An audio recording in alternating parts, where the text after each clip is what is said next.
장윤철 선수도 ASL에서 압도적으로 저우전 성적이 안 좋거든요. 김경호 선수가 장윤철 선수를 잡아내면서요. 굉장히 힘든 상황에 놓여있던 평가를 받고 있는 장윤철 선수인데 최상급 최고의 저그들이 3명이나 있어요. 막아내고 또 선수는 진짜 기가 막힌데요. 장윤철! 와! 장윤철! 이미 말도 안 되는 일이 벌어진 거예요. 와, 이걸! 보아는 장윤철의 대전입니다. 저그는 때려잡고 하이강 진출.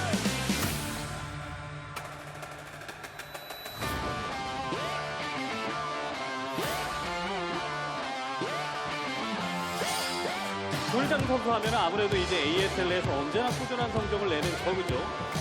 프로토스는 최근 5경기 오전 전승이에요. 그냥 열리는데요. 히드라를 못 봤어요. 서세현아. 아빠가 왼쪽에 오! 들어가고. 아니 다들 펴요. 예. 칸에 들어가서 네. 캐논 하나 좀 터졌고 Look at me, I'm number one. Today, my will is unbreakable. Today, my mind is unshakable. Today, my hands are unshakable.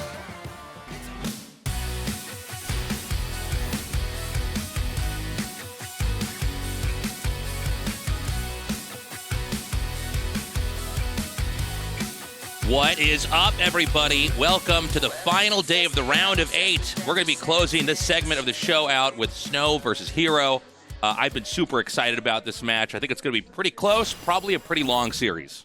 Yeah, I would imagine so. These two are going to be a good match for each other. We both were kind of agreeing last time that herO seems like he's probably favored here, although I would love to see SnOw advance just to keep that golden ratio going into the next round. Yeah, Protosses are going extinct in this ASL so far. So, as a student of the race, I've got my fingers crossed that SnOw can come through here. But to be honest, every time I watch herO play, he looks so good in this matchup. He seems to have such a strong handle on all the ways that Zerg can be exploitative of some of the issues that Protoss have coming into the matchup early on. He's very good at switching tech. He's very good doing all-ins. He knows how to do that kind of painful turtling play that is, such a headache for Protosses to deal with. Mm-hmm. He's really got a big range here. That being said, I do think SnOw, a solid Protoss player. This guy has got one of the best pushes in the game. So I think if he's going to come out on top and come out victorious, it's going to be off just solid play, macroing, basically ending the game right before we get into a super late game. Yeah, I think I agree with you there. Like, he has shown some amazing mid and late game lately as far as his macro goes and his execution on some of these pushes. Also some great tactical plays, if you recall, especially that one Odyssey game where he kind of put his units in between and caught everything with Psystorm. Really some great stuff coming out of him lately. So yeah, looking forward to it. Hope he can bring him to the limits. 나의 레벨은 다르다 어나더 레벨 하식스와 함께하는 ASL 시즌 14 8강 마지막 경기로 함께하겠습니다. 안녕하세요, 이영경입니다. 어제 펼쳐졌던 8강 세 번째 경기에서는 유영진 선수가 4강행 티켓을 거머쥐는 데 성공했습니다. 자, 오늘은 유영진 선수의 4강 상대가 결정되는 날입니다. 경기를 앞두고 있는 장윤철 선수 그리고 조일장 선수 만나서 이야기 나눠보겠습니다. 안녕하세요. 안녕하세요. 네, 반갑습니다. 안녕하세요. 자, 먼저 장윤철 선수와 이야기 나눠보겠습니다. 그 어느 때보다 현장에 계신 관람객분들의 반응이 뜨겁습니다. 그만큼 오늘 대진이 굉장히 핫한 대진이다라는 걸 또 좀 체감하실 것 같아요. 지금 좀 컨디션은 어떠세요? 컨디션은 좋고요. 열심히 해왔기 때문에 오늘 이겨야 된다고 생각하고 있습니다. 극한의 난이도로 손꼽히던 3저그조에서 16강에서 가장 먼저 8강행 티켓을 거머쥐고 또 하나의 좀 극한의 고비가 좀 장윤철 선수의 앞에 놓인 것 같습니다. 조일장 선수와의 대진이 성사됐을 때는 좀 어떤 마음이셨나요? 솔직히 3명 중에는 최악이긴 했어요. 3명 중에 최악이긴 했는데 이게 세상이 시련을 주는 게 아닌가. 오. 저도 이제 계속 이번 시즌은 좀 극복하는 시즌으로 도전자의 마인드로 계속 할 생각입니다. 극복할 준비가 되어 있다라고 장윤철 선수가 이야기를 하셨는데 반면에 조일장 선수는 사실 16강 승자 인터뷰에서 장윤철 선수가 워낙 경기를 잘하는 모습을 보니까 한번 좀 만나보고 싶다라고 말씀을 하셨거든요. 그대로 또 대진이 성사가 됐는데 좀 마음은 어떠셨나요, 당시에? 일단은 뭐 윤철이랑 하고 싶긴 했는데 잘한다고 생각해가지고 뭐 만족은 하지만 쉽지 않을 거라고 생각하고 있어요. 이 두 선수는 사실 새 시즌 전에 시즌 11에서 만나신 적이 있습니다. 8강에서. 당시에 조일장 선수가 3대1로 승리를 거뒀지만 두 선수의 현재 상황은 그때와는 또 다른 느낌이 들 것 같습니다. 장윤철 선수는 이제 저그전에 대한 자신감 최고조에 다다르지 않았을까 하는 생각이 드는데요.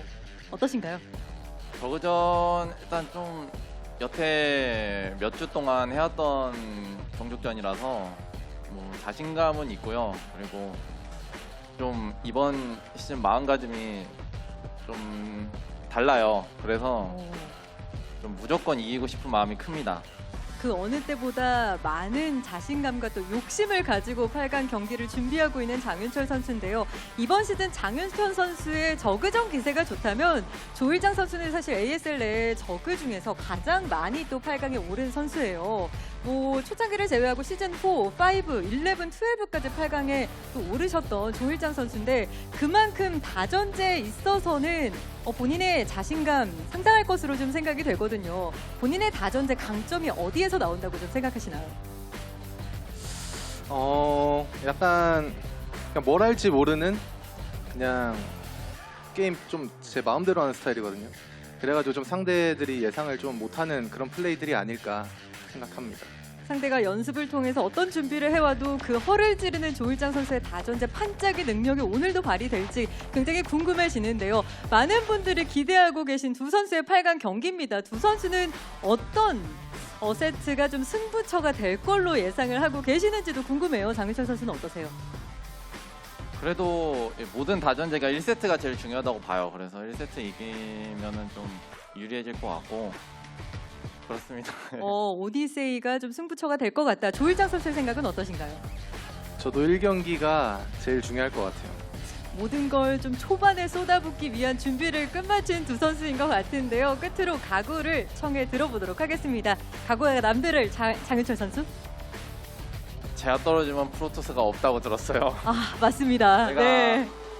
제가 어떻게 해서든 올라가겠습니다.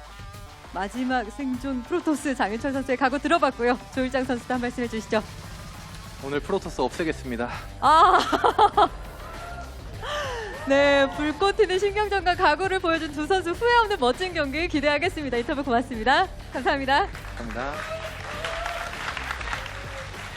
자, 마지막 4강 자리를 두고 경쟁을 펼칠 두 선수 장윤철 선수와 조일장 선수와 함께 이야기 나눠봤습니다. 과연 어떤 선수가 마지막 4강 자리를 차지하게 될지 8강 네 번째 경기 지금부터 만나보시죠. All right, guys, we're ready to get this going. We're going to start this out on the map Odyssey, then on to Allegro, Nemesis, Vermeer, and Neo Arkanoid if we end up going to a Game 5. Yeah. I like this map set, Tastosis. Like herO picking the couple of more normal maps, and then the weirder maps being picked up by SnOw, finishing on the weirdest map of all. I'm really hoping that we end up going to 5 games here. But I do think that Odyssey and Nemesis are maps that could be very good for SnOw's style. I agree. I think these maps are fairly straightforward. And, excuse me, as we've seen before, SnOw just very good at these timing attacks, basically able to shut down the Zerg. A lot of times with +2 armor, +1 attack coming in there. I think the early game is going to be critical here, though. You know, if you're going to be taking out a good Protoss and coming from herO's perspective, I think some of these games are going to be won early on and basically stopping the Protoss before they can really start. Yeah, that's very, very likely. Whereas on the other end, I don't foresee SnOw necessarily getting any early victories or even really big advantages with things like Gateway Expand. He is not that type of player. He's not like a 2-gate player or anything like that. Right. So I think it's like he's looking to be at least even going into that mid-game. Yeah, I don't think we're going to have proxy gates. I don't. I mean, we might have a cannon rush if the opportunity presents itself, but I think especially herO is usually pretty good at just having an opening that doesn't really allow for any kind of like cannons wedged behind mineral patches or gas. So yeah, I think this has to be won in kind of a, as Artosis would say, with an honorable style here from the Protoss. Basically defending everything, scouting correctly, and attacking out here. But I got to say, herO, as a Protoss player, this guy scares me so much when I watch him play. I've always watched him going, man, how do you stop this stuff? Yeah, well, I mean, both these guys are basically the scariest thing a Terran player's ever seen in their life. So I know the feeling that you're talking about here. They're just, I mean, we're towards the end of the tournament. We have just the best players left over, and these are absolutely amongst them. I think you'd have to put both of them as like top two-ish of their race right now. Oh, for sure. And so it's going to be a real hurdle here if SnOw can win in PvZ. I would say I think this might be his weaker matchup. I guess the statistics agree with that, although he's obviously a good player in it. And, of course, I'm just hoping that we get another Protoss to move on here to the round of 4, man. Yeah, I hope so as well. Although, if it's just a couple TVZs, that might be the best timeline. But, look, taking a look at the record here from SnOw, that should be a little bit ignored. There was actually a stretch from way back when he was a pro gamer before StarCraft 2 came out until sometime in ASL, like season 5 or 6 or something, where he literally had never won a pro match against Zerg. So he started out with like the worst record ever, and he has gotten actually quite good at the matchup. Yeah. I just want to get into this game. I'm so excited.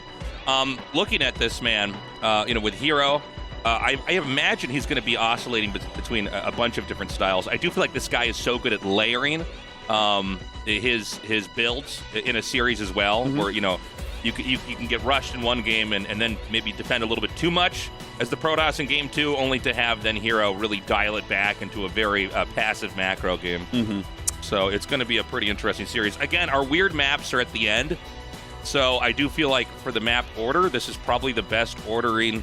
The best layout of maps to have from his perspective as well. Yeah. If the later it goes, maybe that's where SnOw can really pick up some speed with Nemesis and Arkanoid to finish it off. But this map, Odyssey, I could see this being pretty reasonable for SnOw. You have the double gas in your main, so you do have a period of extra gas income, and then you do have that kind of that base that could be a third base behind your main base. So there's definitely opportunities to get 3 gas or even 4 gas a lot quicker here than a lot of maps, which I think SnOw's going to like, and that's probably why he chose Odyssey as his first pick. Yeah, having the double gas in the main, I think, benefits Protoss more than any other race, and in this matchup specifically. So, I mean, just, everything that Protoss needs to get in this matchup costs a lot of gas. It's why they can't do that much aggressive stuff right away. Everything that they're making needs to have specific upgrades to make them functional. Like Zealots with speed and attack and Psionic Storm and air weapons, a Robo, all that. So, having a boost in gas is something that you can really, really take advantage of here. Yeah, and I think if you're on 2 gas, if anything goes wrong with your High Templars, I've never seen Protoss really come back from that. So a little bit more forgiving on a map like this. But we are ready. Time to get Game 1, SnOw versus herO, best of 5.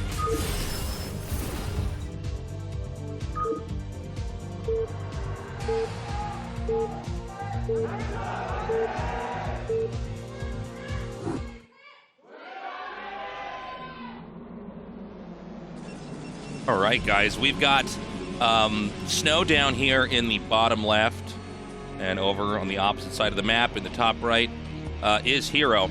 Before we get into this match, we just want to say to all of you who've been supporting us on Patreon, thank you so much. If you've been meaning to support us on Patreon and haven't done it already, just go to patreon.com/ASL English. We love you guys. We appreciate the support. Yeah. All right. Beautiful picture of SnOw there. Almost looks like a photograph. Really nice. I do like this meme of people drawing SnOw. He has a very... You could basically artistically make him with these very simple drawings. Yeah. It cracks me up. Yeah, well, he's got such a long face. It's just... Yeah. He really does, too. It's kind of like when I draw you, Tastosis, I have, like, 3 circles. You're basically like a snowman inverted, with the biggest circle being your head. I gotta say, man, I've been working on my head game, by the way, for when we're on camera briefly, as it seems like my head's been getting bigger and bigger. I think I fixed the camera angle and learned how to sit in the chair right. So I want you guys to know, I think as you watch the progression of this show, by the finals, my head game is going to be totally on point. Well, don't worry, Tasteless. We've got your back. I actually had the editors Photoshop in a neck for you in our most recent thumbnail. So people are catching on to the camera. that it's Photoshopped, but it does. You almost look normal now. Thank you. It's good to hear. So we've got Pool first coming down here, and this looks like it's going to be Nexus first, unless this is a very late Forge. Yeah, okay. Wait. Oh, look at that placement. He does not want to be losing that, huh? Yeah, that's actually kind of cool. I feel like we never really see this. There may be some new ideas. Now, granted, that Forge is not part of the wall. It will be safe if Hydras come up to attack it. But this just looks a little bit odd, right? Like the Forge was a little bit late. Yeah, you never really see it like that. I'm digging it though, Tasis. Oh my God, how many times is he going to stall it? That's ridiculous. But I'm digging it because the amount of times I see like the Forge die when it's like halfway done an upgrade, dude, that costs Protoss minutes without upgrades. It's actually almost foolish. So I like that he has some sort of plan here where the Forge just is not going to die.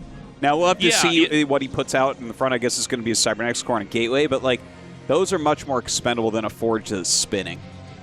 Yeah, it's funny. We get so used to certain build orders and certain patterns in the game that I'm sure for a lot of people watching, this is like an idea that probably just didn't occur to a lot of Protoss players. Like, why don't you just keep it back and wall in a little bit later? If it's not like a maybe he actually also delays it a little bit, because if he sees it's like a speedling all-in, he wants to have that be part of the wall, where if it's not, it's like, well, you can get your wall set up later, right? Could be. And then the Cybernetics core is sort of a funny building in that you need to get it out quickly, but you don't need any upgrades out of it right away. You could need air weapons, but air weapons is not the most important upgrade unless like you're dealing with a Mutalisk all-in.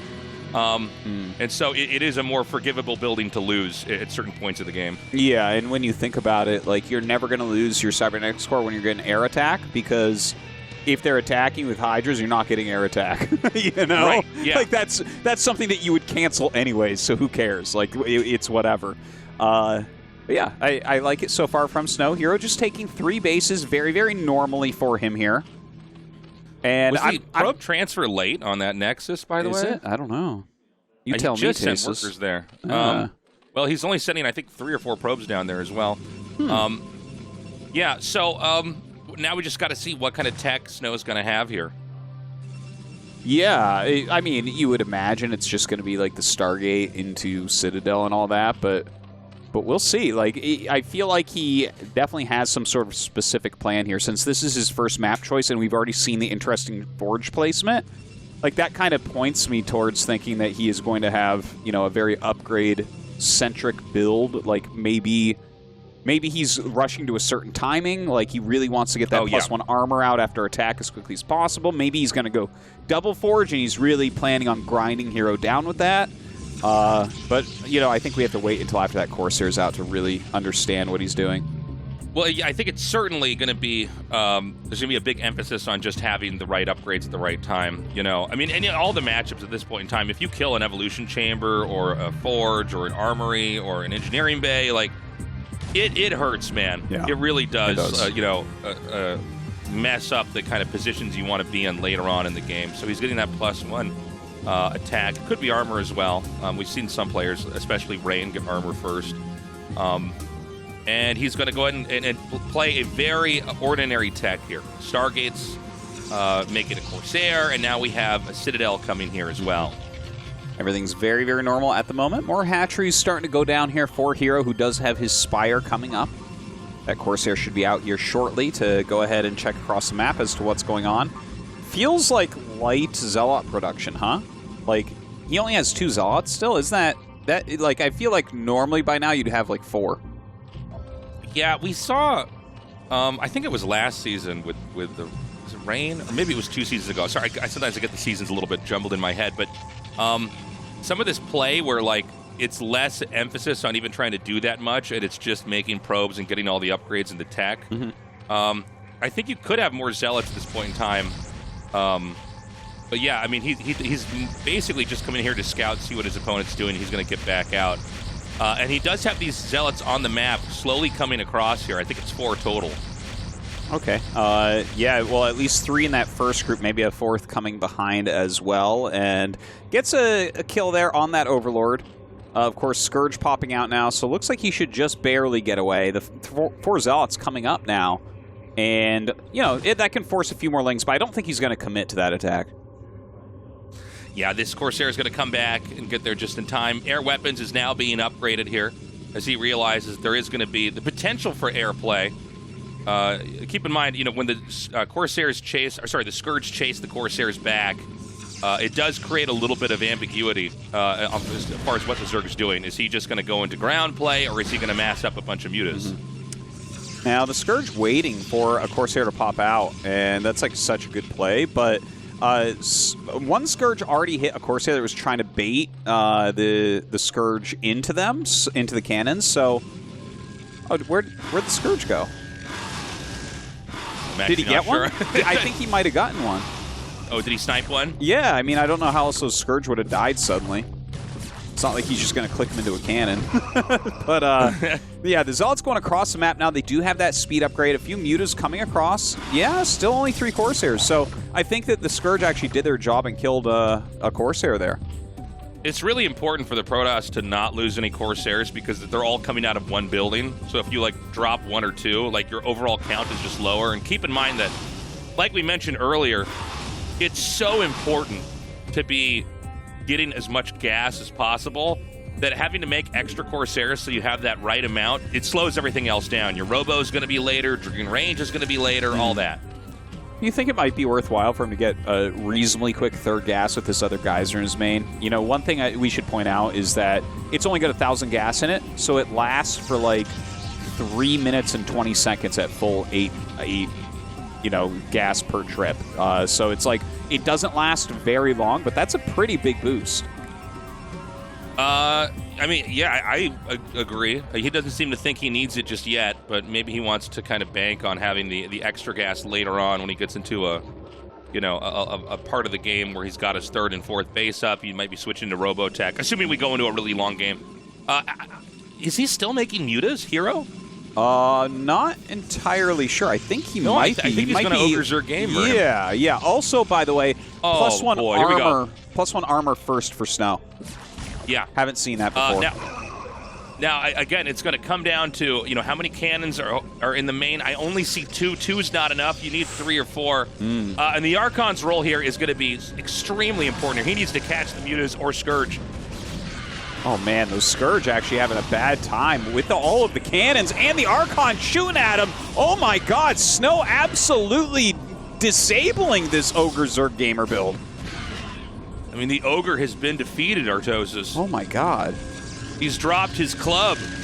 That was just masterful maneuvering. I mean, basically, it's keeping the Corsairs alive is key. And then, you know, using the cannons to basically eke out more damage. He did not lose. I think they lost any Corsairs there. I guess he drops 1 now. But this is tough. Sorry, what'd you say, Tastosis? No, that was sloppy to see him. There's literally 2 Scourge sitting there. Yeah. He loses. The Archon's right behind. He still loses the Corsair, unfortunately. But yeah, that was like great defense from SnOw. He should be feeling pretty good. But the supply is getting pretty high here for herO. He is switching into that Hydralisk tech. And SnOw hasn't really hit his stride yet with his Gateway unit macro.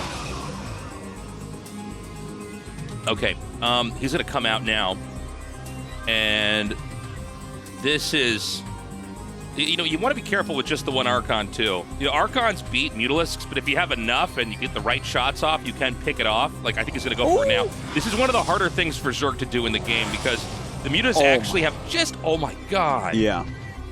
The Mutas have just a little bit more range than the Archon, but the Archon it's got a funny way that it moves. It kind of slides. You can make it slide a little bit when it attacks. So if you do it right, it'll kind of skate out and hit those units, and then I mean, he really beat him back here. So I got to say, I'm really liking this game. Keep in mind, though, and this didn't really occur to me until I just saw it happen here, but herO's 4th base is now being taken in that location that's pretty hard to push. Yeah. And a lot of games do come to, the Protoss trying to deny that 4th base and basically control it. If they can't stop that 4th base, then they just don't have... we have to go into a super late game here. And I think that SnOw is almost ready to push here. He should have +2 armor, +1 attack in a second. Yeah, and, oh my god, yeah, he got +2 armor before +1 attack, Tasteless. I think he has 2 forges, so I think that's going to be... The attack's coming in a second here. It's interesting, though, to watch him really, really drive home that plus armor upgrade, because we haven't seen anyone actually approach it like this yet. Yeah, that forge is actually not spinning. He does have the +1 attack now, and I guess he's ready with those 1-2 upgrades, which are very common. But yeah, the ordering with the armor is really cool. Why do you think he's doing that? I think it's just so important to have the armor so that your units, especially the Templars, don't die as easily, and everything's a little bit more tanky, so you can push through lurkers. And I guess you're able to at least get onto the map, right, with the armor, and then you don't need the attack until you're actually doing the push. Yeah. And SnOw's going to come in over here, and yeah, I mean, let's see what happens. Well, that is a lot of mutas. They do run in for the snipes, and they will get 2 High Templars. 3 High Templars are taken out before all the mutas do evaporate. So those 11 hurt mutas for 3 High Templars.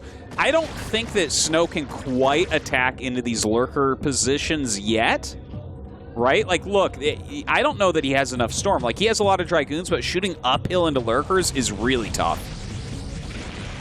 Yeah, this is going to be a tough one. He's going to need a lot of patience here. Dragoons, they don't fire that fast, so when they miss shots up a ramp, it's pretty brutal here. So this is kind of, I guess you could say, the climax of this game here is, can he actually crack this position open? I got to say, it looks pretty tough. Yeah, I'm not really digging him trying this hard right now. You can see that he's going up and he's losing 4 or 5 units per lurker that he kills. Definitely not worth, especially the amount of Psy Storms he's spending. But herO's getting to do whatever he wants, man. He has Hive Tech up already. He has double Evolution Chamber. His army is getting really, really fearsome. You got to know that he's got Adrenal on the way and everything, too. So this is getting to be like a very big problem for SnOw. He's going to try to mix it up here and push up. This is not a bad idea. I don't know if it's going to work. I mean, basically, herO's just waiting to try to absorb this push. The Defiler Mound is coming along here. If Dark Swarm comes into play here, or Plague starts to come down, that's when it's going to be really tough here. We do have a shuttle. I think he's going to drop this 4th base up here. This is, the shuttle's a great thing to try to take advantage of. Oh my god, he takes that out, and now I think he's going to lose that 4th base. That's a huge moment here. It really is, and I don't think he has drops or anything. Obviously, his mutas were already all sacrificed to get those High Templars, and now suddenly that back base is getting destroyed. I think the drones will just barely hold what's there, but like the Corsairs are killing off Overlords. He drops a Dark Templar in the main. It doesn't really do much there. Dude, a huge amount of damage dealt here to herO. Yeah, and it's funny, like, we were talking so much about how this is going to come down to a push, but instead it came down to this little drop and sniping the Nidus network. And this is a lot of drones, man. And with the Archon here, he needs to get them out. Yeah, he's going to run them out, but this base is going to go down. More drops inbound here, and a very late 3rd base, by the way, for SnOw. SnOw really wanted to end the game with a push, but ultimately he's going to exhaust his resources if he does that. Yeah, it seems like he did a good job killing that 1 base at least, and he hasn't lost too much of his army. Some High Templars have been picked off here and there. He's lost a fair amount of Zealots, but that's pretty normal. So it feels like he's done a good job retaining most of the core of his army. Now, it looks like he wants to push again. Not entirely sure how that's going to end up going for him up that hill once again. Yeah, I mean, he can at least bait out... Oh, that Observer's going to get hit with the Storm. He can at least bait out a little bit of damage, but, this map looks pretty tough for the Protoss to push almost anywhere, to be honest, on the ground. It's got a lot of locations where it's kind of hard to overpower them. A lot of high ground areas. By the way, Zerg is going to switch his 4th into the bottom right, and this is another spot, kind of like these Fighting Spirit expansions, where, like, it's just very hard to to get much done if you attack into him. You know, like you said, there's not like a lot of mobility around the map. There's like a lot of ramps. There's a lot of like small bridges and things like that. So it feels like the only good attack we've seen from SnOw was up to that wide high ground area, up like right above this area that we're looking at here, right? So I think that that's like pushing up this little tiny hill. He's tried it 2-3 times now, and it's just not working. Do you think he should just like focus on leaning on a different area of the map? I don't know. I'm honestly trying to figure it out as I watch, right? Like, he's going to try to come up here, but I think that's a really bad idea. Right now, herO's been very fluid with moving his lurkers around, and it seems like SnOw's getting a little bit desperate. He is just going to send the Zealots in. Now, keep in mind, if he can get onto the high ground here, then he'll have that high ground advantage, and it'll be a real problem for the Zerg. But the Dark Swarms come down, and I don't think there's any Zealots that can hit that, so he's probably going to have to back up or Storm this or something. Yeah, Storms plus Archons can do a little bit under Dark Storm, but Dragoons are absolutely worthless. Now the Crackling's coming up for a little bit of a flank. Now SnOw's not going to lose his army as long as he hits his Storms here, but the Cracklings are being so efficient. Really one of the scariest things to fight against is Protoss. Oh, yeah, it's brutal, man. And that Dark Swarm saved herO's ass. That was so close here. Now, you can see the resources are exhausted at the natural. It's paramount that he gets his 4th base set up here. You really want to have always at least 2 bases mining with Protoss, or it gets a lot harder to kind of crank out units. It's a great plague over there, mostly on Archons. Like, it's not the greatest thing to get in the world, but... you know, he's continuing to push. It does seem like SnOw is starting to overpower him here, and I think he's got another drop. There's something, some red blip in the top right of the mini map. I'm not sure what it is. Yeah, I think it must. Is that a DT? Oh, of course. Oh, okay. Sorry, Corsair scouting. So I think the game plan for now for SnOw is probably to just try to do control. I don't know if he wants to try to actually push in and end the game as much as just make sure that he doesn't lose any more bases and herO can't grow anymore. Yeah, I mean, that does make sense, but I'm really afraid once Hive Tech is up, and look, herO's actually got more supply as well. Between Cracklings and Defilers, it feels like it's a whole different game, you know, Protoss versus Zerg. Before that, it's like, okay, can you deal with Mutas? Can you deal with Lurkers and Hydras? But at this point, like, the efficiency of Zerg gets to be absolutely massive, and you can see it's like 5 Cracklings. They're ready to kill everything here if you don't send your army down. Yeah, we'll probably have to see Reaver Tech here. I mean, that's really one of the only ways that you can fight this. And it's not going to be easy. Lots of Templars. I think some of these should be turned into Archons. Okay, there we go.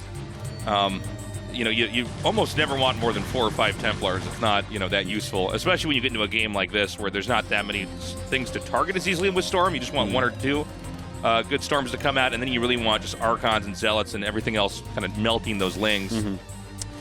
Well, I am excited to see if SnOw does end up going into Reavers. Obviously, he's the best Reaver player out there, but his economy is really low. He's having a hard time, but really the name of the game for him is going to be efficiency. Look at this, 168 supply against 111?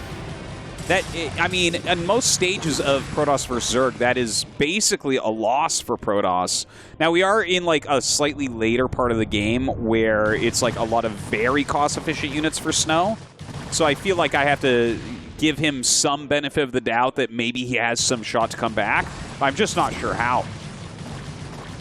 Yeah, well, I mean, herO reclaiming this base is really the big story right now. Because you can basically try to storm drop and try to harass and stuff, but it's really got to come down to whether or not you can stop the Zerg from taking any more bases. And it seems almost like SnOw is debating breaking into this position again. A lot of Lings going to counterattack here. I don't know exactly what he's got to defend, but, you know, a certain number of Lings, especially with Dark Swarm, can just decimate a 3rd, 4th, or 5th base if you don't have Reavers there to defend it. And I have not seen a Reaver yet this game. Lurkers along with that Dark Swarm is going to be even worse if he gets that up. Now, the DT comes up, does get 1 snipe, and an Overlord flies by, so it gets picked off.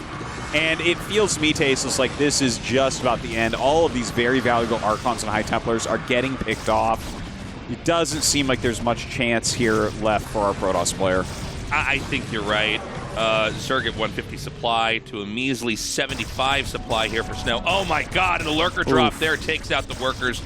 This game should be over, man. Yeah, I think so. I think so. I think that SnOw played kind of a cool game, and I think he played pretty well overall, but we honestly saw 4 to 5 attacks where he tried to go up that hill, and they just didn't work out. It feels like he was just banging his head into the wall over and over at that one location.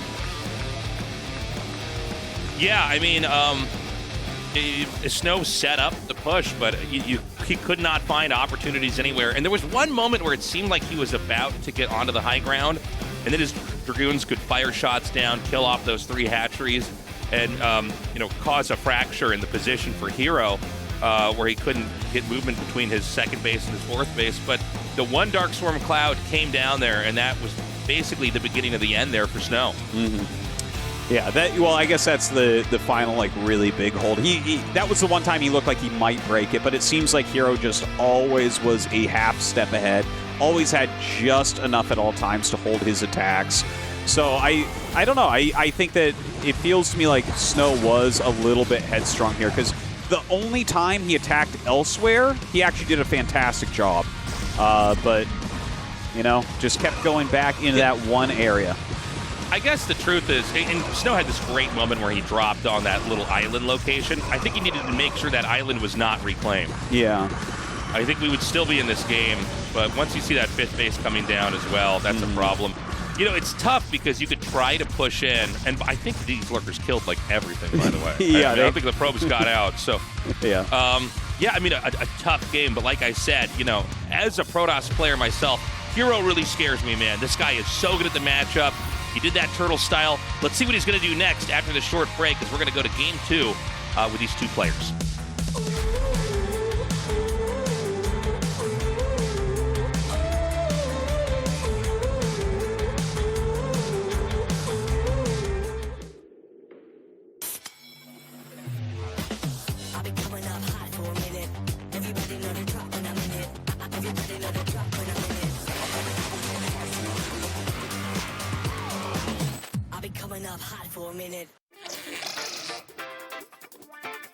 프로토스 장윤철입니다.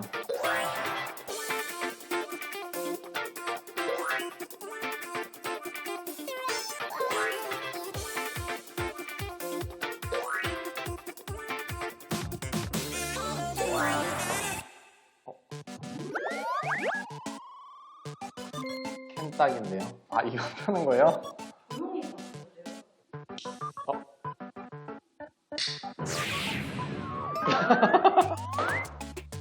두 칸이네요. 그래서 궁금하신 거는 이거 같은데, 조지명식 때 진짜 박상현 선수한테 화나셨나요? 솔직히 좀 화났어요. 왜냐면은 앞에서 한 얘기가 도발하면은 도발한 사람 뽑는다길래, 저는 이제 기조에 가고 싶어서 도발을 안 했거든요. 갑자기 절 뽑길래 뭐지? 이러면서 약간 좀 찐텐이 조금 나왔고요. 사실 가기 싫은 조였기 때문에 좀 찐텐이 나온 거고요. 리얼리티로 진짜로 화내고 그런 거 재밌어 하시더라고요. 만족합니다. 네. 화가 났네요. ASL 시즌 14 10맵 중 2가지를 말하세요. 너무 쉬운 거 아닌가요? 오디세이, 알카노이드. 초를 친다고 할 때 여기서 초가 의미하는 것은 초 아니에요? 초를 쳐가지고 뭐 불을 끈다. 배운 사람이기 때문에. 찬스. 맨 앞에 있는 거 보겠습니다. 오, 진짜 되게 높은데요? 13. 괜찮아요? 결혼 버프 존재하는 것 같나요? 이걸로 할게요. 일단 결혼하면은 뭔가 혼자 있을 때보다는 전체적으로 사람의 분위기가 좀 업되는 것 같아요. 그래서 게임할 때도 원래라면 졌을 때 진짜 지하 바닥으로 감정이 떨어져서 좌절한다거나 그런 게 있는데, 결혼하고 나서는 그 옆에서 막 위로도 많이 해주고 그러다 보니까 그런 일이 많이 없더라고요. 그래서 버프가 있는 것 같아요. 정신적으로 건강해져요. 오, 나왔네. 자만하지 않고 제자리에서 한 걸음 한 걸음씩 가겠습니다. 안녕하세요. 더블유저 조일장입니다. 3. 미션? 음악 3초 듣고 맞추기. ASL 시즌 14 선수 등장. 누구의 등장 음악인지 맞추면 2칸? 아, 이거 못 맞출 텐데, 이거? 잘 모르는데. 아, 이건 당연히 알죠. 아, 이거는 우리 형. 이재동 선수의, 이거 제목이 뭐였지? 가수는 클릭나스인데, 말라, 뭐, without you인데? 말라, would suck without you. 맞죠? 4. 퀴즈 곱하기 성공 시 3칸 전진. 우리나라 최초의 한글 소설의 제목은? 우리나라 최초의 한글 소설은 도움입니다. 어? 정답입니다. 홍길동전이 맞는지 아닌지가 헷갈려요. 아, 맞아요? 아, 역시. 아, 문제가 축구는 몇 명이 하는 게임일까요? 13명. 제가 또 축구를 좋아해가지고. 네. 6. 부처 메탈 조일장을 가장 화나게 한 순간은 오늘 팀자전 김지성. 일단은 1경기는 사실 제가 좀 못했어요. 다음에는 내가 이렇게 실수하면 안 되겠구나.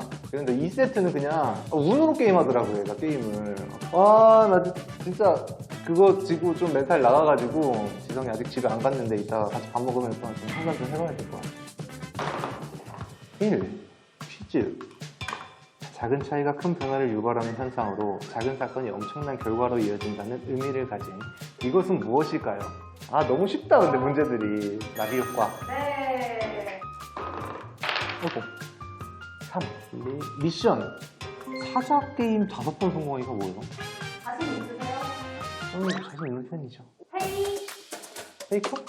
페이? 페이? 그런 건 약합니다. 제가 안 하기 때문에. 3. 1, 2, 3. 나의 레벨은 다르다. 어너더 레벨. 다시. 맛있는데요? 둘. Q&A. 4강 우승 후 결승을 간다면 세레모니 해주시나요? 제가 옛날부터 표현을 잘 못해요. 좋은 걸 표현을 잘 못하는데 오늘 이기니까 약간 기뻐서 저절로 미소가 나오더라고요. 오늘 아예 그냥 세레모니는 내 인생에 없다 이런 생각을 가지고 있었어가지고 근데 이제는 좀 바뀌어가지고 이런 생각이 있습니다. 4. 끝났다. 네. 제가 또 잘하는 선수 현재를 잡고 올라왔는데 이번에 연습을 하면서 경기도 좀 많이 올라와가지고 자신 있는 상태라서 윤철이 뭐 ASL에서 저한테 많이 떨어졌거든요. 이번에도 미안하다 윤철아. 다음 시즌에 보자.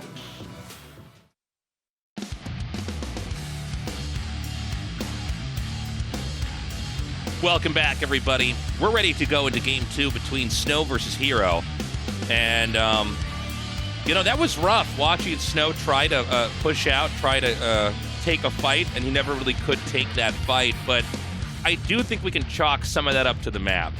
Games like that really help illuminate, certain matchups, who is really going to struggle to break into the other guy's position. Mm-hmm. I think we're going to Allegro for map 2, is that right? Yeah, I believe it is Allegro next. Yeah. That's right. Yeah, so pretty standard map there, but I think this map is more doable. I heard that Tastosis have been complaining that it's really hard to beat Zerk here. Really? Okay, well, let's see if it's going to be the case as we go into Game 2. Yeah, because you can see it's herO's first pick as well, so that kind of backs that up.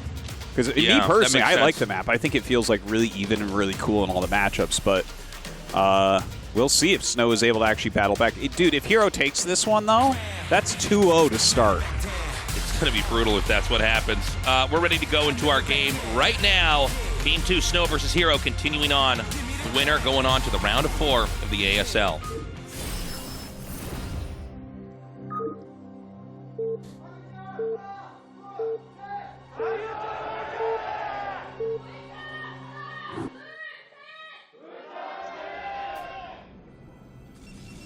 So in the top left, we have SnOw. And in the bottom left, we have herO. Yeah, I guess it's from what I understand, the amount of pressure you can put on with Hydras on this map makes it really, really difficult. I could kind of see that, right? Like that third base, the mineral only, looks really difficult to take with all the different surface areas where Hydras can come in, and then like the 4th is like far enough away from that. How do you hold on to these areas against like Mass Hydra and then Lurker? Yeah, more support here for SnOw, by the way, in the audience. And I really hope SnOw can take this just so we get some Protoss representation here. Yeah. In the round of 4. So this looks like it's going to be a gateway expand, since the probe is going to go back and mine a few more minerals. I think gateway expands fine on this map. Yeah. Huh. I like gateway expand in general. Just anything that gives you more activity on the map seems like it's a good choice, you know? Yeah. Big audience here today. Very, very. It's quite in contrast to that TVT group. Well, it seemed like as we went on in that group, there was people showing up. Yeah, maybe. TVT doesn't quite draw the crowds like the other matchups. No. Although, in truth, it does seem like any mirror matchup never gets quite as big of an audience, even in StarCraft 2. Yeah, I think you're right about that. Like, maybe if it was like the biggest 2 players from the race or something, that would make it different. Whoa. Is that a second That's gateway? a second gate.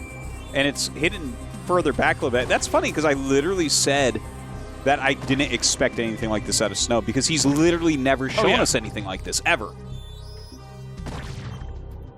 Wow. And here's what's crazy, too. If the Zerg doesn't look carefully, it looks like it's just a gate expand. I mean, I guess you're going to know the moment that the third Zealot gets there that this is more than what you were expecting. But look at that. The placement is very interesting to me. Well, I guess that's like his pylon that's down there. Yeah, he doesn't put it in the front, which, like, Mini would just do this right in your face. Like, yeah, that's 2 gateways. Be afraid. But with SnOw, it feels like he is trying to pull a fast one or something here. Now, one Zealot is going to walk around these Lings, but he does have to defend against the Lings themselves as well. Yeah, okay, the Lings are coming up. And I mean, okay, he knows now what's happening. There's a Zealot down here, right? Just above where this probe was at? Yeah, that's right. And it comes in now, and he actually turns around. So wait a minute, the Lings didn't see the second gate, right? No, I think they did. Oh, they did. I could be wrong. Okay. I think he did see it. He's going to come in here and try to get one of these drones. herO needs to make sure not to lose any drones. It's one of the easiest ways to just die outright. And honestly, he's got some great control here. And so here he tries to go for the last drone. Does he get the hit? Ooh. He's not going to kill that one. Good control here by herO. Doesn't look like it. Now, 2 more Zealots walking up this ramp right now. He pulls the Lings as far away as possible, gets that one final hit as well, and going after the drones once again. The second Zealot almost gets caught, but does run over with the first. Looks like he wants to go behind the mineral patches. And yeah, I of like course, this quite a bit. Yeah, that is always really, really annoying for Zerg. And now look at this. 2 more Zealots coming down. herO did not expect this build. I feel like if he was playing against Mini, this would not have caught him so off guard. Oh, no, I know. I was in my head, I was just thinking, gosh, this looks like it's Mini playing here. It's funny to see the rise of 2-Gate coming back after this game's been out for over 2 decades, and this is one of the oldest ways to play. People are making it work. And by the way, that Sunken Colony can't reach those Zealots back there. So now there's Zealots wedged between both of the back mineral areas. My God, that's so annoying, making a Sunken and then having it not even be useful against Zealots that are already in your base. Like, it protects the hatchery, but that's about it. Now, SnOw back at home continues to make Zealots, throws down his Nexus. This feels to me, Tastosis, like this was very successful by SnOw. Would you agree? 100%. I mean, this is ideal. And now he can use that wall in back at home to expand here, and you can see that this is just not a good trade for these Zerglings here. Ooh. Dude, his micro back here God. really good as well. He is just killing as many Zerglings as he really can with these Zealots. Yeah, he's getting so much value here. He's going to try to go for that last drone. Oh, the one he clicked on is the one that I thought it was. That was hurt. That's so funny. I was like, oh, he got it, and then it lived. I'm like, wait, what?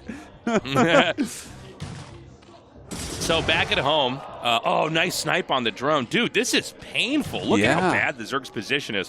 When this Nexus gets up, if the Zerg can't win with an all-in, it's going to be a really difficult road to try to tech out of and grow out of. How could he possibly win with like a Zergling all-in?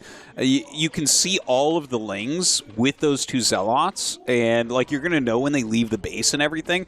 I mean, if SnOw just gets like 2 cannons, he's invincible, right? feels like it. Looks like we're going to have a tack up over into...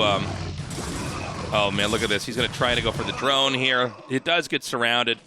But, I mean, there's just no workers here. Now, was he too greedy? You know, there's no cannons yet. You do want to have the cannons finish up here. And that basically cements your position as long as the Lynx can't get in. But I just feel like there's enough Zealots. He should be okay. It really seems that way.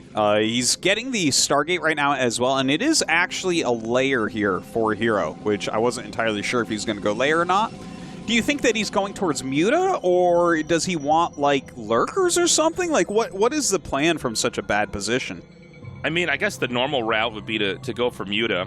I 2-gate a lot in my own personal play, and I feel like, you know, Muta is what I deal with most of all. Lurkers would be surprising and can throw the Protoss off. But let's see, is this going to be a Spire? Yes, it is. Okay, so 3-hatch Spire. He is taking a 3rd base as well over there with his 4th hatchery. SnOw's going to scout that very, very quickly. What I'm worried about right now for herO is, he's trying to recover his economy at the moment, but eventually SnOw's just going to walk out with all those Zealots. Yeah. Here come the Zealots now. And this basically forces the Zerg to show their hand here. Now, at this point in time, by the way, it's interesting for me to watch this. It seems like herO just wants to go into development. He doesn't want to Muta all in or anything like that. He's got to be careful for a Link counterattack, but it looks like he's blocked that off as well. These 7 Zealots are going to be a real pain in the butt to actually end up clearing out here. He has this single sunken. He's made a ton more Lings right now, but still maybe not enough to take out the amount of Zealots that are on the map. The Ling's kind of running back and forth. And do you like SnOw's retreat there? Yeah, I do, actually. Yeah? In my own experience of that moment of the game where I have to send my Zealots out, sometimes I'll overextend and lose them.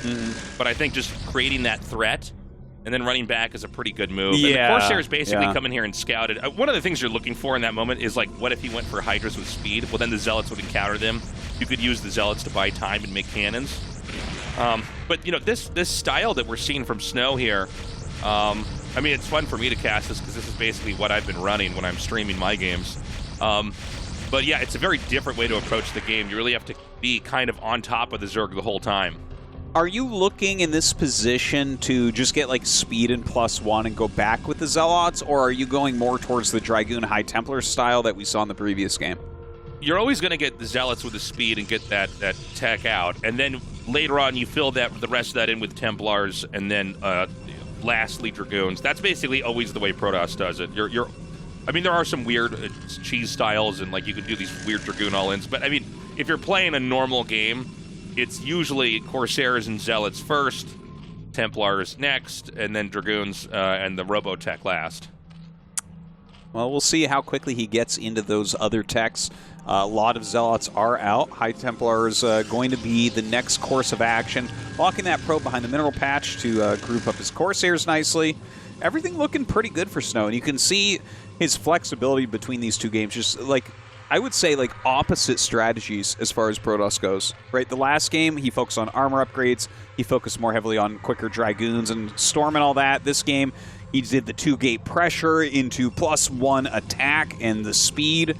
It's really cool to see. I think he's prepared well for this series, but is he going to be able to take this game home? Because I feel like if he doesn't win this, there's not going to be any chance. It's going to be hard, I think, for if SnOw loses this to then come back with a 3-0 and win. Yeah. Okay, Corsairs are on the move now.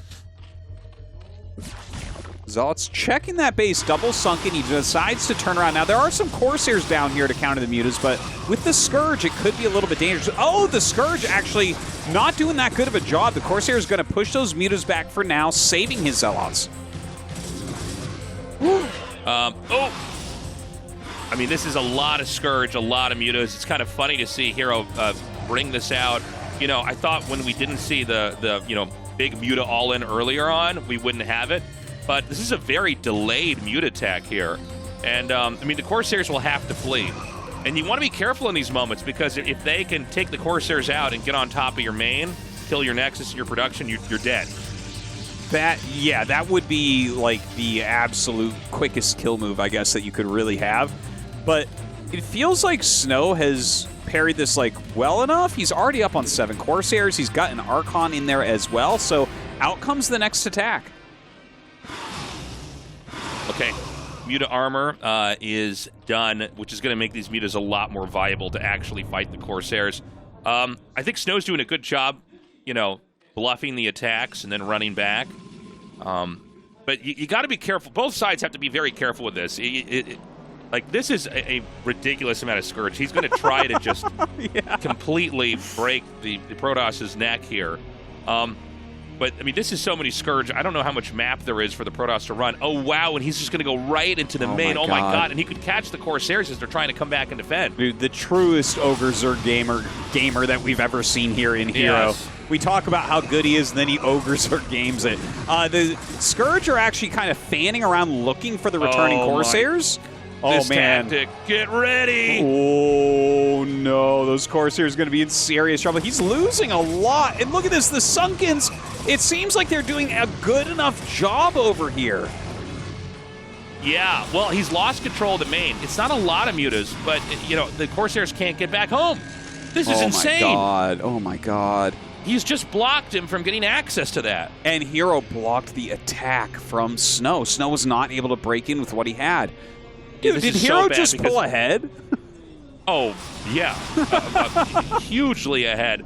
Now he has gotten the Corsairs here, but you need to use the Archon to protect the Corsairs, and this is not the most comfortable Sim City, is it? It's kind of hard to get to where he needs to be. It truly is not. Like, Archon has one lane he can get into each area in. So finally walks around everything. Oh, yeah, he does slip into there. Okay, a Storm goes down, but a great dodge there as well. The Scourge hit well enough, I think. Reduce that Corsair count quite a bit. And herO actually turns to fight. My God. Even more Scourge come up. Oh, my God.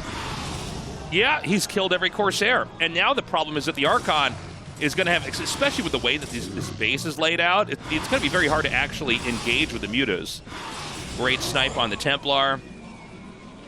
He's waiting for another Corsair to pop out of that Stargate as well, and gets 1 hit, 2 hits immediately. Ooh, good Archon shot, but back at home, herO has like enough Sunkens and more Mutas popping out.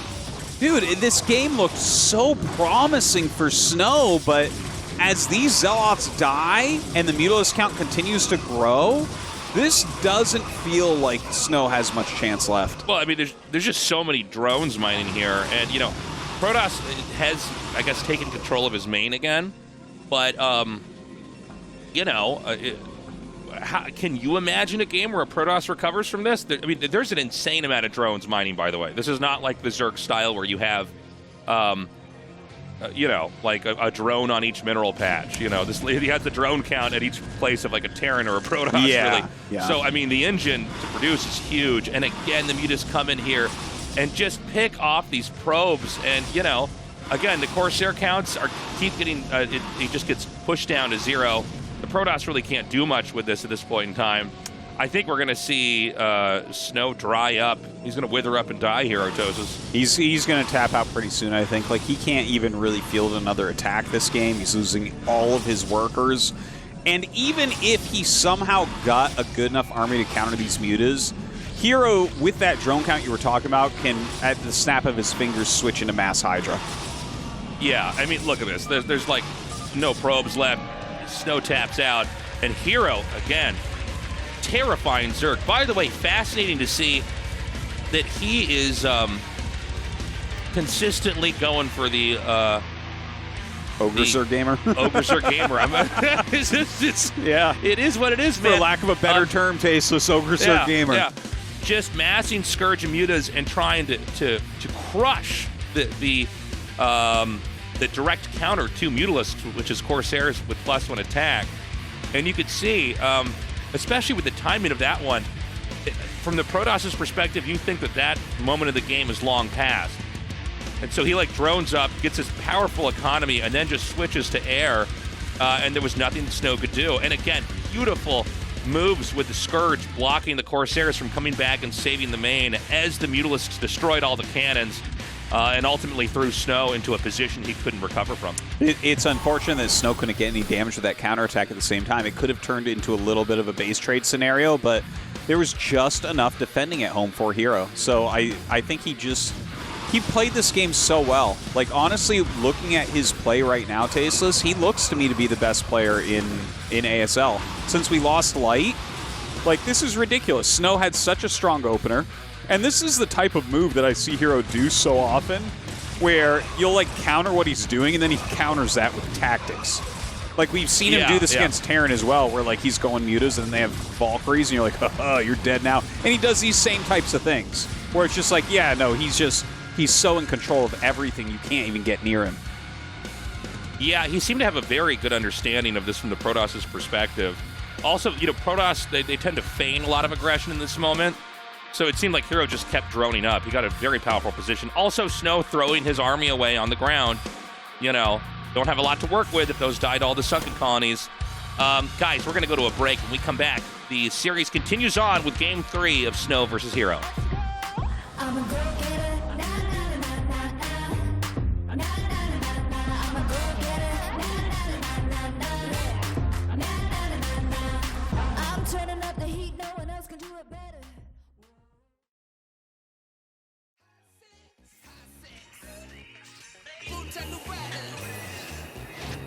Okay, Phoenix, let's go. Open your eyes, open your heart. 넘어가면 another rebel. 밤이 일어나지 don't finish full 타 두 배로 난 지치지 않아 무게 올려 보스팅의 맛으로 overdrive another rebel. 어제 쓰러져도 다시 높여 내 시벨 칼로리 제로 뛰어 피곤한 날 리셋. 버핏 심장을 뛰게 해 이러니 bucket list. 날 다시 깨우는 마법같이 온몸에 그 강의 짜릿함이 Phoenix 마법같이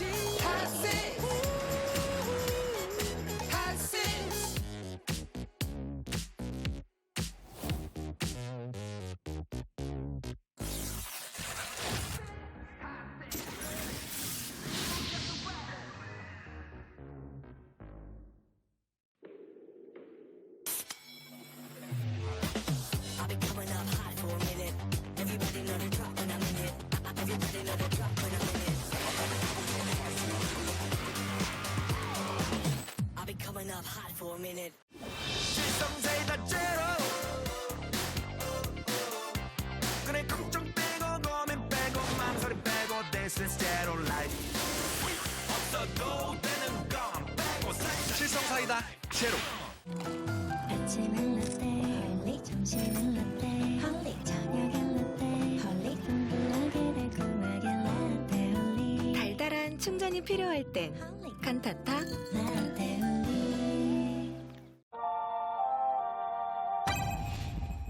상큼함 맥스, 칼로리 X, 맛있는 탐스 제로. 요즘 제일 탐나는 제로, 탐스 제로. 같이 떠나볼래?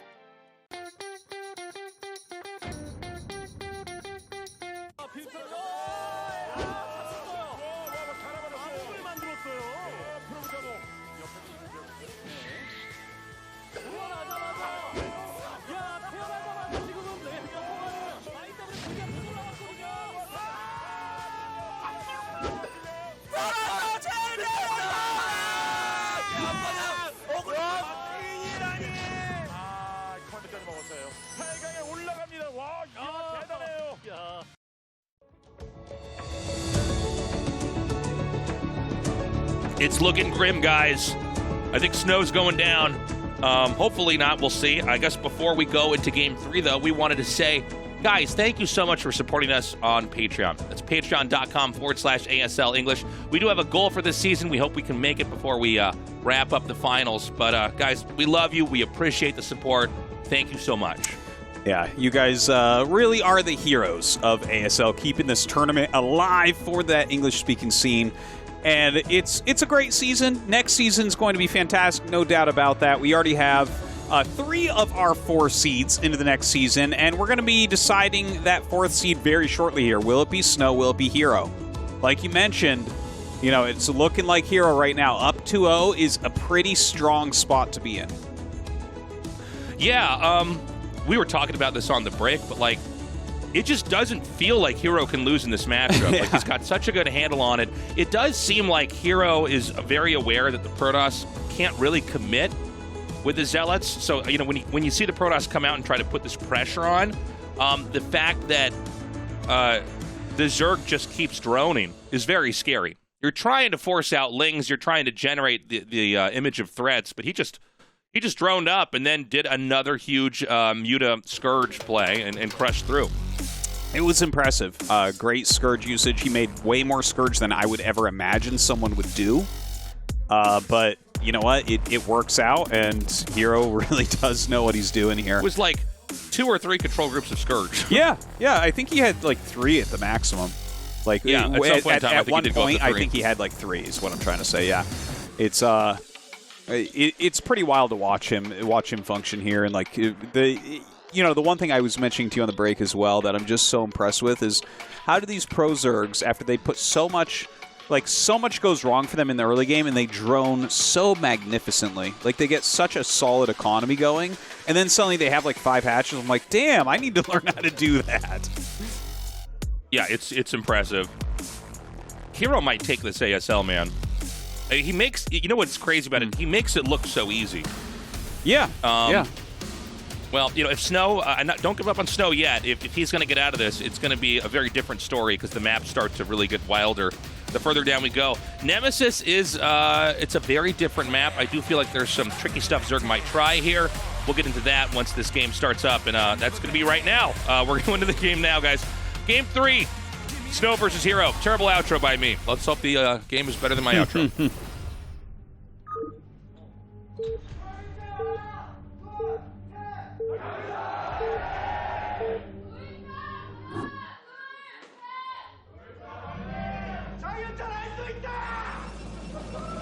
This audience.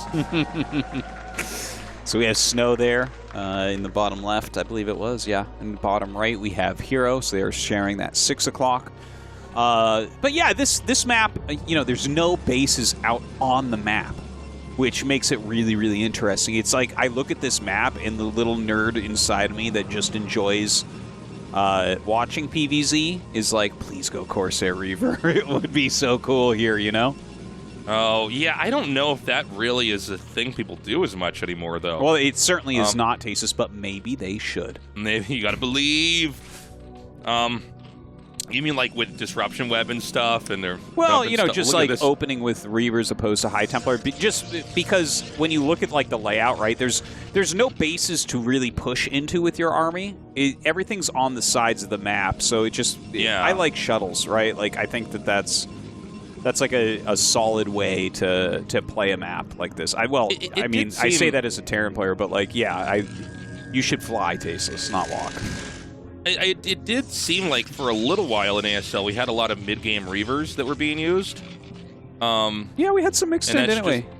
Yeah, we did like charge lot with like Reaver shuttle and stuff like that. I feel like it was Bisu who was doing that a little bit. But it doesn't seem to be as popular. Now, one thing to keep in mind is these dividers between each of the bases. You know, I just wonder if Zerg can do something kind of tricky to get in there. I think that Zerg have more ways to exploit some of the features on this map than maybe Protoss does. Okay. But we'll see. It is a pool first here from herO. See if he starts working on any like eggs or geysers or anything like that to alter the paths that you can utilize on the map. SnOw checking up that ramp, sees the Overlord coming, so he knows that herO is in that bottom right now. Okay. Some Lings are being made now. This is the gateway expand, no double gate. Still can't believe we actually saw SnOw go for a double gate, by the way.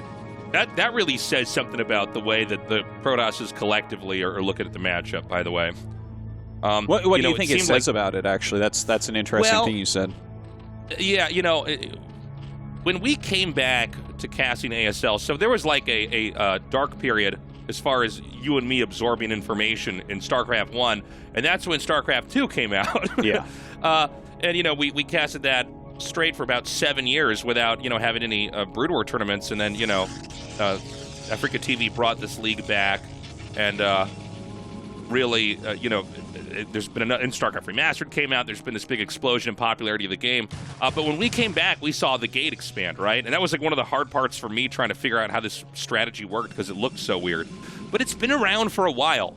And it seems like Zergs have gotten better and better at dealing with one gate. And, they kind of know if you're going to hide the Zealot. They know how to pressure you and punish you. And so it seems like Protosses are tinkering with two-gate play where you can be a little bit more forceful with the Zealots and try to find opportunities there. Yeah, I see what you mean now that you kind of explain it out like that. I'm trying to think for other matchups that have something similar to this, but nothing is really coming to mind. But I guess, having both in your back pocket's powerful. Like, SnOw definitely had the advantage in the last game. Like, he ended up losing, but the opening was fantastic. And I think that, it being able to go between the two is going to add a lot of power to his play in future seasons. Yeah, I totally agree. The Lings are going to come down, and they're not going to be able to get in the main. This is pretty proper defense here by SnOw. And it just seems to me like SnOw is here to try to at least open up with a pretty standard game. And it does seem like herO is basically down to play one. He's just getting 3 hatches, the layers coming, so no Hydralisk bust or anything like that. And we did see that it was the Cybernetics core made, so he did rush into gas right now, knowing that there's really no pressure, no threats. And yeah, we're going to get a quick Corsair out. There is a forge in the main base, right? I'm pretty sure I see one like below the Nexus. It looks like, yeah, a building the size of a forge on the mini-map is there. Yeah, so it's definitely not a second Cybernetics core, I would say. Right. So you should throw down some Yeah, cannons. I mean, there are a bunch of Lings in the natural of herO, so maybe he is planning on putting a little pressure on. That is a quick +1 as well. Is that meaning that he wants to move out for pressure a little bit more quickly, or is he just trying to get into, like, +2 more quickly? It could be both, actually. Okay. I mean, both are ideas that are absolutely applicable. So a little line of Lings there, just kind of waiting in the center of the map. Probe going through the center as well. I do like the changes to this map compared to Blockchain. It's like a little bit easier to move your workers around through the sides. And SnOw is doing a great job of like scouting everything out and trying to figure out what's going on. Of course, in the meantime, we have that Spire coming up. Is it going to be Ogre Zerg Gamer once again? It would be a brutal way to end the series, right? It would, yeah. If it's just the the Protoss getting bombarded with Muta and Scourge, but there is something to it. For a while, I think Protosses were almost over-defending versus this, and I think that as this was on a bit of a downward trend, we didn't see this play that often. I think that maybe Protoss players are trying to cut corners a little bit, or try to just, get ready to counter the Hydra attack a bit too preemptively and not respecting the fact that Zerg can bring this out in a very delayed fashion. What's funny is a lot of times as Protoss, when mutas come, it's like a very specific moment early in the game where they try to come out, they'll try to kill your cannon or snipe the Corsair and control the game that way. And what's funny about this is that herO's not doing that at all. He's by design, it looks like a very normal game. That's huge, by the way, to lose the Corsair. Yeah. But yeah, it's by design, kind of looks like it's going to be a very passive game, sort of like what we saw in, I guess in all games he went for the Muta play, but yeah, like all these other games we see where they get a bunch of lurkers and they turtle and they drag the game out. So he just comes in so late, and it really threw SnOw off balance there. SnOw right now, I'm not super liking his position. There's this one point of entry that really exists right now, and it's got a pretty good SimCity with it. Also, I bet you it is going to be that slightly delayed mutas, especially after killing the first Corsair. It just makes it so much easier on herO, who already showed that even from behind he can make it work. Okay, so he's going to try to force his way in here. Now, these are +1 attacks also. He didn't go for the armor upgrade, so these Lings are actually a bit weak. I feel like Zerg just has enough, barely, right? Yeah, I guess so. Yeah. I mean, it's not bad to kill off those Lings, for sure. I mean, you could definitely get some value with that. You could see he wants to try to pick off as many as he can. And it's going to be a very standard development, on SnOw's side of the map, basically. He's going to you know, throw down some gateways and just try to power up.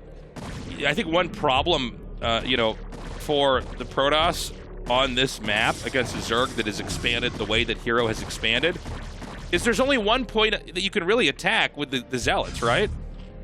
Very much so. Like, we just saw him go towards those eggs kind of dividing out the third base, but some Hydras are standing behind, so it's like, oh god, are you actually going to try to break through here?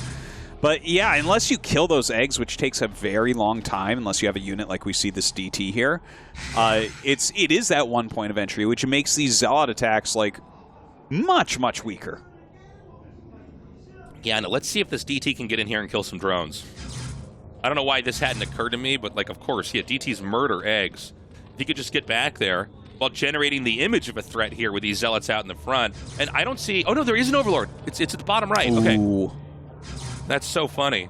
Overlord's speed is done as well, and he's actually bringing Hydras over with it also, so I think he just spotted it with those Scourge that were waiting there. Yeah. DT should get punished here. You know, you can send Zealots through here now. That's true. That's true.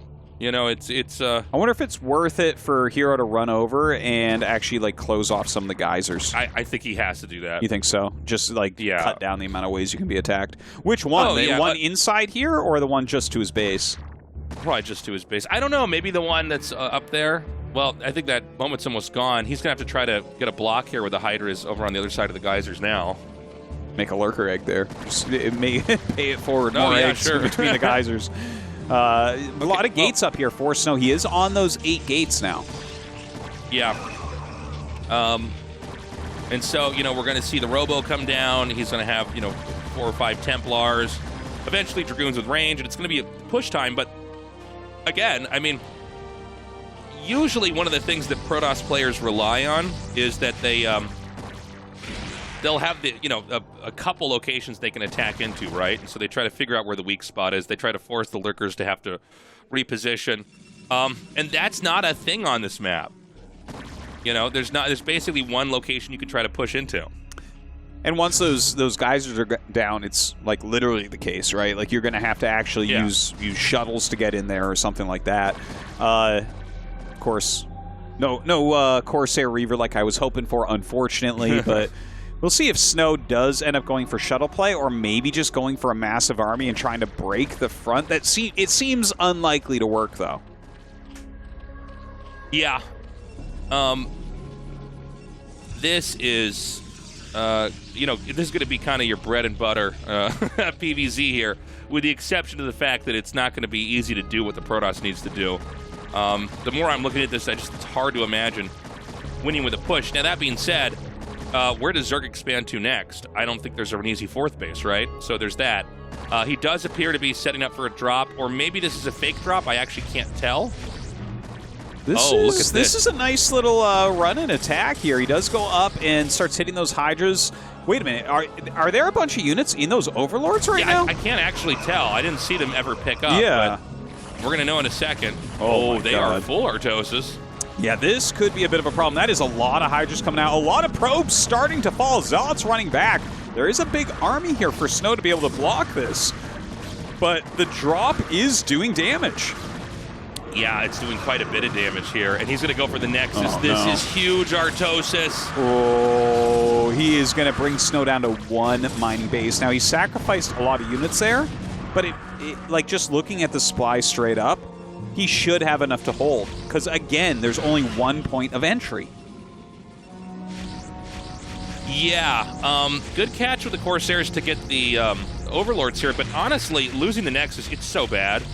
I mean, this is really the moment the Protoss is supposed to be finding their opportunities, right? All the hard work they put in to get all the tech and stuff is done, but you can't produce out of 8 gateways very easily if you only have 1 mining Nexus. And he has not started a new Nexus, Artosis.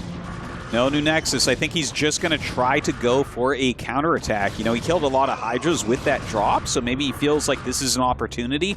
There are a lot of Dragoons. He has a good amount of Psy Storm in here, so this might be his best chance. Now, a huge flank coming in here from herO. Some good storms on either side, but does SnOw have enough? I don't know that he does. We're going to have to have some more Zealots get made here. It does seem like SnOw won the first fight, and he's actually almost supply blocked herO here. And when the reinforcements come, this is really going to be the moment of truth. Is Kenny actually push in here, kill the natural, and then kill the main? The Zealots come up and will do a ton of tanking as well as damage. Some Psy Storms being used as well. The Dragoons running up this ramp towards that natural base once again. The flanking Hydras having to be pulled back. It is a big, scary army, but it feels like with this SimCity, like standing in the back, the Zealots are just not going to count for that much. He might have to take it slow. Well, I think he doesn't have the time to take it slow here. Nice storm on those Hydras there. Can we possibly get one more? Again, there's just one sunken colony here. But again, a very well-positioned herO here. Comes in, looks like he's going to try to snipe down, or at least hit from two different sides here. And so far, so good. And again, no Nexus is being made, so effectively, Protoss is all in right now. And it looks like herO's going to hold it. herO should be going on, I think, to the round of 4. It certainly does look that way. The Hydras are overwhelming now. SnOw should be tapping out any second. Nothing left over him, and he knows it. GG. And that was a very one-sided match. More one-sided than I thought it would be, but herO showing that level that we've been talking so much about. Tastosis, I'm calling it right now. I think he's the favorite of the tournament. Like, with Lycon, I don't know who can actually take this guy out in a best-of-5 or best-of-7. It's a very interesting Final Four that we've got. Yeah. But I'll tell you, man, herO absolutely deserved to move on. It's rough as a Protoss player seeing SnOw go down like that, but, you know, SnOw came in here with some new ideas. He tried to address the matchup, certainly in Game 2, in a very novel way, but you know, herO just seems to know how to bob and weave, and he knows what the Protoss needs to do to win, and is always ready to just circumvent that. Amazingly played, really well planned out, I think, on both sides, but SnOw just not strong enough here against herO. I think that was a tough match for him. If you put him against some of the other guys in this round, I could have seen him taking it, but herO is just too incredibly strong. And yeah, like, well, I guess we'll take a look at this drop real quick. I liked the Zealot attack that he did over on the side, but the drop seemed to be a little bit too strong. It also seems like his units were crashing into each other. Like, he had stuff he wanted to send back, and you know, probably worth it to kill those eggs, you know. I think the rallying out units blocked his army that was trying to come back to clear this. I think that's literally what happened. Yeah, there's just some weird moment where you see Dragoons running behind the natural and stuff. And, you know, really smart player from herO. He gets the damage in there. He killed off a decent amount of probes. It's actually 29 probes right now. But getting the Nexus is, in my opinion, fatal damage here. You can't go down to one base. When your opponent is on like 3 base, if you ever drop to 1, like every matchup, that's death. It is very insightful to see that SnOw thinks that you should just all in from there and not like remake the Nexus and try to play it out. But I don't know why Zergs don't do that more ASL often, 시즌 14 honestly. 8강 마지막 경기에 함께 하셨습니다. 마지막 4강 진출자가 탄생했습니다. 프로토스에게 또 한 번의 악몽을 선사한 저그 조일장 선수 만나보겠습니다. 축하드립니다. 감사합니다. 3대 0의 완벽한 플레이를 보여준 조일장 선수입니다. 시즌 12에 이어서 5번째 8강, 4강 진출에 성공하셨는데요. 먼저 소감을 좀 들어볼까요? 솔직히 쉽지 않을 거라고 생각했는데 생각보다 쉽게 이겨가지고 기분이 좋네요. 네. 오늘 조일장 선수의 플레이를 보면 장윤철 선수가 어떻게 플레이를 할지, 프로토스가 어떤 걸 하면 싫어할지를 좀 완벽하게 파악하고 있는 듯한 모습이었는데요. 그렇지만 모든 움직임들이 굉장히 물 흐르듯 자연스러워 보였습니다. 연습 과정이 어땠는지도 좀 궁금해요. 일단은 어제 그냥 하루 종일 했고 이제 새벽 6시에 하다가 이제 손이 안 움직이더라고요. 아, 이제는 그만해야겠다 싶어가지고 연습량을 최대한 늘리고 좀 감각 유지를 최대한 끌어올리려고 해가지고 그게 주요했던 것 같아요. 이 첫 번째 세트와 세 번째 세트는 물론 장윤철 선수의 견제를 완벽하게 틀어막는 조일장 선수의 모습도 있었지만 이 두 번째 세트 같은 경우에는 사실 장윤철 선수가 초반 질럿 견제가 굉장히 매서웠거든요. 이 당시에 어떻게 이 좀 불리한 상황을 파괴할까 궁금했었는데 제공권으로 좀 파괴를 하시더라고요. 스커지로 이 다수의 커세어들을 좀 몰아내면서 뮤탈로 흔드는 듯한 판단이 있었거든요. 당시의 판단은 어떻게 하셨나요? 일단은 질럿이 너무 많더라고요. 이거 저글링이나 히드라로 하면은 절대 못 이길 것 같아가지고 그냥 좀 가스도 빨리 캐면서 뮤탈 스컬지에 좀 힘을 많이 줘가지고 그래가지고 스컬지 발로 좀 커세어 몰아내가지고 약간 그렇게 생각했던 게 잘 됐던 것 같아요. 경기 전에 조일장 선수가 자신 있어 하던 프로토스 선수들은 내가 뭘 할지 아마 모를 거다라는 그 말을 그대로 경기에서 또 보여주셨습니다. 조일장 선수는 다시 한번 4강에 또 진출하면서 좋은 모습을 보여주고 계시는데요. 4강 상대가 유영진 선수입니다. 유영진 선수 입장에서는 아마 장윤철 선수보다 조일장 선수를 원했을 거다라고 많은 분들이 생각하고 계시는데요. 이 부분에 대해서 좀 뭔가 보여줘야겠다라는 생각 안 드시나요? 일단은 보여줘야겠다고 생각이 많이 들고, 제가 좀 토스들을 떨구고 올라왔는데 또 테란한테 지면은 토스 팬분들이 좀 많이 싫어하실 것 같아가지고 이번에는 조금 더 잘 준비해가지고 꼭 이기도록 하겠습니다. 시즌 11 때였죠. 유영진 선수에게 패배했던 기억이 아마 남아 계실 것 같은데요. 이번에는 좀 다른 테란전 어떻게 준비하실 건가요? 일단은 저번에는 뭔가 제 수들이 너무 많이 읽혔던 것 같아가지고 이번에는 조금, 제가 원래 토스전에서도 좀 변칙적으로 많이 하는데 테란전에서도 좀 그렇게 해야 될 것 같아요. 너무 뻔한 수대로 하면은 솔직히 영진이가 잘해가지고 이기기 힘들다고 생각해서 잘 준비해야 될 것 같아요. 또 한 번 시드를 획득하면서 다음 시즌 더 많은 팬들의 기대감을 불러일으키고 있는 조일장 선수입니다. 현장에 계신 많은 팬 여러분들 그리고 함께 연습 도와준 동료분들에게도 감사의 인사 전해주시죠. 일단 이번에 좀 진짜 연습을 잘 도와줬어요. 좀 자기 연습처럼 도와준 우리 현재랑 덕이, 그리고 수철이 고맙고, 또 태경이 형이 어제 연락이 먼저 오더라고요. 연습 도와준다고. 네. 그래가지고 그것도 정말 많이 도움돼가지고 태경도 너무 고맙고, 일단은 우리 또 응원 와준 우리 철화대 학생들, 또 멀리서 응원하고 있을 우리 족장님과 이제 기타 많은 학생들 너무 고맙고, 이번 시즌 철화대가 4강에 2명 갔는데 일단은 결승에서 만나는 걸 목표로 열심히 한번 해보겠습니다. 그리고 또 이렇게 직관 많이 와주셨는데 좋은 모습 보여드린 것 같아서 너무 기쁘고, 항상 응원해주셔서 우리 팬분들 너무 감사하다고 전하고 싶어요. 네, 다시 한번 조일장 선수 4강 진출 축하드리고요. 인터뷰 감사합니다. 감사합니다. 자, 이렇게 해서 이번 시즌 마지막 4강 진출자 조일장 선수와 함께했습니다. All right, guys. Well, that wraps that up. Total domination, man. A 3-0. We did not get to see those games on Vermeer or Neo Arkanoid, but my big takeaway is I think herO may be the best player in the tournament right now. It really does look that way. And look at this round of 4. It's 2 of the 4 Zergs that we're always talking about. You know, Soma, Queen, herO, Sulky is like those 4 Zergs that are unreal, and 2 of them are in the top 4. That is very scary indeed. And then, of course, we have Light's 2 sidekicks in Royal and Rush, who even was able to take out Light in this tournament. So this is 2 of the 4 best Zergs and 2 of the 3 best Terrans. That's a pretty sick round of 4. It's a really exciting round of 4. It's not the one I think everybody was expecting, but look, man, we're going to have 2 great Terran vs. Zergs coming up here for the final 4. Any of these you're more excited about, Tastosis? herO Rush, honestly. The thing is, Royal is going to prep some crazy stuff. Like, we saw him. He's actually the one that hurt herO, like knocked herO into the loser match in the group round because he had those insane cheeses, remember? So he's he's doing ultra prep in this tournament and bringing crazy things. So that, I mean, that'll be an interesting match in that way. But Rush is more of a power guy in TVZ. He's got great mechanics. And I want to see that go head-to-head against herO's unbelievable tactics.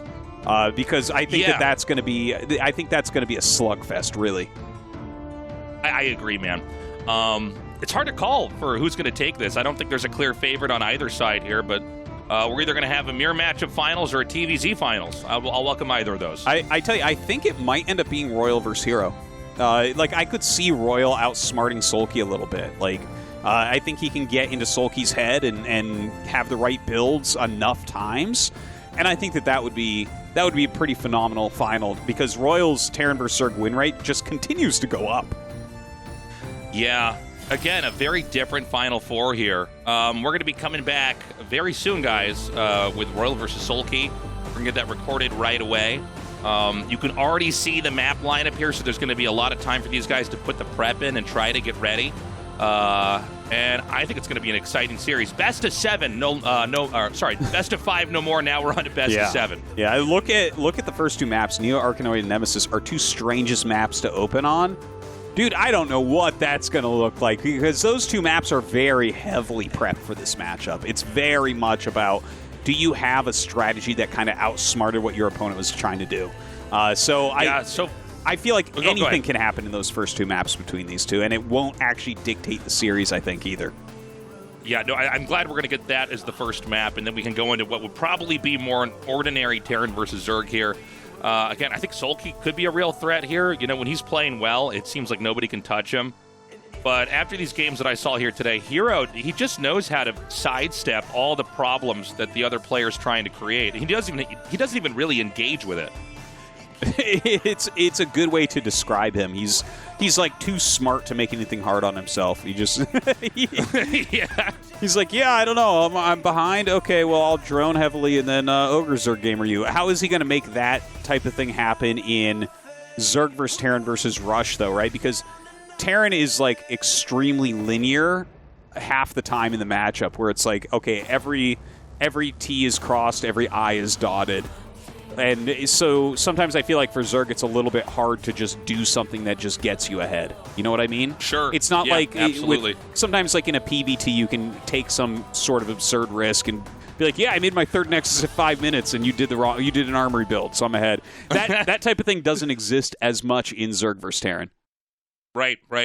Well, guys, thank you so much for joining us. Sorry it was not a longer series, but herO definitely someone to watch for and possibly be going to the ASL finals. We love you guys. We appreciate you guys. We will get the round of 4 matches recorded right away and put out on YouTube. Until then, see you next time.